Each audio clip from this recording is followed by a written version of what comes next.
থেকে শুরু করে জমা জল থেকে মেনটেন সবটাই জমি থেকে শুরু করে আমরা দিচ্ছি। আর এই দেখুন আমার কাছে একটা কাগজ, আমি কল্যাণকে একটা কপি দিয়ে গেলাম, তাতে বলছে কিরম মানে কি বলতে পারেন, মানে ছোট্ট বাচ্চারা ভুল করলে মা দুটো লজেন্স দেয় কখনো, আবার কখনো দুটো থাপ্পড় মেরে পরে আদর করে দেয়। আর প্রধানমন্ত্রীর মতো একটা লোক যদি মিথ্যে কথা বলে তাহলে তাকে কি করা উচিত বলুন তো মা বোনেরা আমার? আমি বলবো না, এটা ভোটের দিন আপনারা বলে দেবেন। এই কাগজটা একটা সার্কুলার, তাতে এটাও বলছে, যখন বলছে ঘর ঘর জল দিচ্ছে মোদি, এটা তো বাজে কথা। আমাদের পার্সেন্টেজ আমরা দিচ্ছি, জমি আমরা বিনা পয়সায় দিচ্ছি, পাইপ লাইন আমরা পুঁতছি, মেনটেনেন্স আমরা করছি। তা সত্ত্বেও উনি যেটা করেছেন, প্রত্যেক বাড়িতে যখন জল যাবে বলছে কমিউনিটি সেন্টারের নামে প্রত্যেক বাড়ি থেকে টাকা কালেকশন করা হবে এবং সেই টাকা দিয়ে জনগণের কাছে ট্যাক্স নেওয়া হবে। ট্যাক্সটা বলছে না ওয়াটার ট্যাক্স, বলছে কমিউনিটি কালেকশন। কি বলছে? কমিউনিটি কালেকশন, মানে একটা পাড়ায় যতগুলো বাড়ি, সব বাড়িগুলো ধরুন 10টা বাড়ি, ওই 10টা বাড়ি মিলে একটা কমিউনিটি সেন্টার হলো এবং এক একটা বাড়ির হয়তো 25 টাকা 30 টাকা 50 টাকা করে পড়লো, একসাথে 500 টাকা কালেকশন হলো এবং করে সেটা মোদির ভাণ্ডারে গেল। বুঝতে পারছেন কিছু? আমরা কিন্তু আজ পর্যন্ত জলের ওপরে কখনো ট্যাক্স নিইনি। এমনকি দিল্লিতে চান করতে গেলেও জল কিনে নিতে হয়, কিন্তু আমরা জলের ওপরে আজ পর্যন্ত আমি ট্যাক্স নিতে দিইনি। তার জন্য আমাদের অনেক টাকা কেটে নিয়েছে, কিন্তু আমরা জানি জলের আর এক নাম জীবন, আমি জলকে বিক্রি করতে দেব না। এটা একটা বড় মিথ্যে কথা ফাঁস করলাম।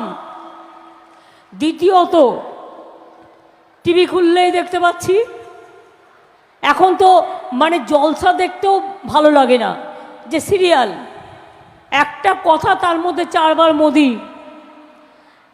কেউ বলছে এই তুমি তো মুক্ত বিদ্যুৎ পাচ্ছ, মুক্ত বিদ্যুৎ পেয়ে যাবে তাই আমি মোদিকে ভোট দেবো। আপনারা বিনা পয়সায় বিদ্যুৎ পান? বিনা পয়সায় বিদ্যুৎ পান? আমি জিজ্ঞেস করছি আপনারা পান? তাহলে এই যে রোজ মিথ্যে কথা বলছে আমার আর বিদ্যুতের পয়সা দিতে হবে না, এই মিথ্যে কথা বলার জন্য ওনাকে ভালো করে গেঁথে দিন, ভোটের দিন ভালো করে গেঁথে দিন। হ্যাঁ, আপনারা বলতে পারতেন দিদি আপনিও তো অ্যাড করতে পারতেন, আমারও তো টাকা নেই। মোদি চুরির টাকা আছে, লক্ষ লক্ষ কোটি টাকা চুরি করেছে। মোদির ফাইল খুললে বুঝতে পারবেন। উনি সবার ফাইল খুলে বেড়ায়, ক্ষমতায় যেদিন থাকবে না ফাইলটা যখন খুলবে তখন বুঝতে পারবেন লক্ষ লক্ষ কোটি টাকা জনগণের পকেট লুট করে কিভাবে নিজেদের প্রচার চালাচ্ছে।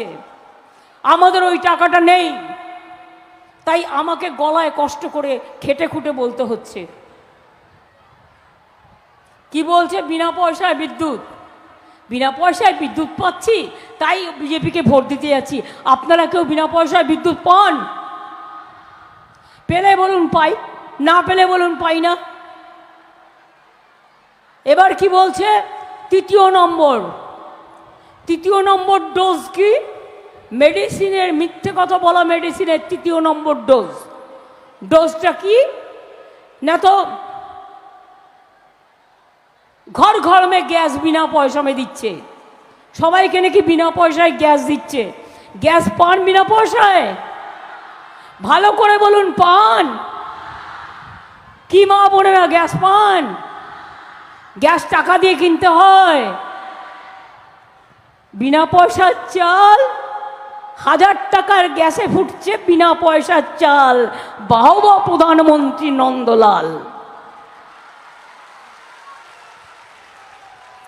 একটা লোক মিথ্যে বলে থেকে গেল, শুধু মিথ্যে কথা বলছে।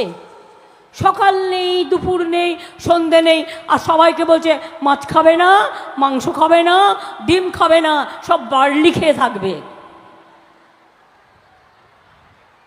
কে কি পড়বে, কে কি করবে সেটা উনি শিখিয়ে দেবেন। বাংলাকে বদনাম করে বেড়াচ্ছে। संदेश खाली संदेश दे रहा है। अरे क्या संदेश दिया? पूरा आप महिला को असम्मान किया। প্রত্যেকটা মা বোনের এটা অসম্মান মনে রাখবেন। টাকার বিনিময়ে সে জানতেও পারল না তাকে দিয়ে কি লিখিয়ে নেওয়া হচ্ছে। এর থেকে বড় অপরাধ আর কিচ্ছু হতে পারে না। তাও লজ্জা নেই। এক কান যদি কারো কাটা থাকে আর একটা কান কাটার ভয় থাকে। এইটা তো দুটো কানই কাটা, এর লজ্জা থাকবে কোথায়? এর ঘৃণা থাকবে কোথায়? এর ভয় থাকবে কোথায়? লজ্জা ঘৃণা ভয় তিন থাকতে নয়। পিঠে দিয়েছে কুলো আর পিঠে বেঁধেছে কুলো আর কানে দিয়েছে তুলো। আর যত পারিস মিথ্যে কথা বলে জনগণকে চক্রান্ত করে কিলো, একটাই কাজ। রাজভবন, মহারাজ ধীরাজ বিরাট অট্টালিকায় থাকেন। কখনো সখনো তার দেখা মেলে। সংবিধান পোস্টটাকে আমি অশ্রদ্ধা করছি না, আমি সংবিধানটাকে সম্মান জানিয়েই বলছি। মাননীয় মহোদয়, আপনি কি বললেন? এই ঘটনা ঘটবার পর, এই একটা ঘটনা নয় মা বোনেরা, অনেক ঘটনা আমি অনেক দিন ধরে জানি। মহামান্য না, তাই কিছু বলতে পারছি না, শোভনীয় নয়। এসে বললেন আমি দিদিগিরি শুনবো না। আমি বলি দিদিগিরিও শুনতে হবে না, দাদাগিরিও শুনতে হবে না। বাট তোমার মতো লোকের কাছে যেতে মহিলারা এখন ভয় পাচ্ছে। আমাকেও যদি তুমি কথা বলতে ডাকো, আমি তোমার ওখানে আর যাব না। আমায় রাস্তায় ডাকো, আমি রাস্তার ফুটপাতে বসে কথা বলবো, কিন্তু তোমার পাশে দাঁড়িয়ে কথা বলবো না। একটা মেয়ে নয়, অনেক মেয়ে সর্বনাশ করে।